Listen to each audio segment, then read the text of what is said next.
ulat, inaasahang mas mapapalakas pang lalo ang kampanya ng Peace and Order matapos manumpa ang halos 400 police recruits sa Davao City at 10 bagong ambulansya itinalaga ng ilang lugar sa nasabing lungsod. Ang buong ulat naman ihatid sa atin ni Peng Alinio ng Radyo ng Bayan Davao. Peng, magandang hapon sa iyo.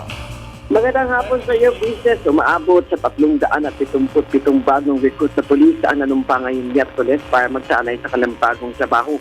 Ayon kay Police Regional Office of PRO Ontario Director Police Chief Superintendent Wency Pascual na 6 na buwang magsasanay ang 380 kalalakihan, samantalang ang babae dito ay maabot naman sa 69 o halos 400 recruits.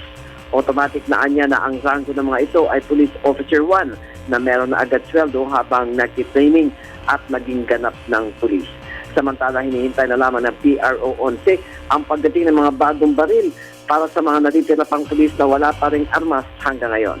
Samantala, ayon naman kay Central 911 Emergency Chief Emmanuel Haldon na ang 10 bagong ambulansya ay idadagdag sa 13 ambulansya para gamitin sa anumang pangangailangang pangmadalian sa mga Davaoeños sa lahat ng panahon sa 3 distrito. Mismo sa Davao City Mayor Rodrigo Duterte ang namuno sa pagbasbas ng pari matapos ang programa sa pagbubukas ng Pasko Fiesta, udyat ng pagsisimula sa selebrasyon ng Davao City Lunes ng gabi na matatapos ang iba't ibang aktibidad sa mga barangay at sa poblasyon para sa kasiyahan ng lahat hanggang isa ng bagong taon.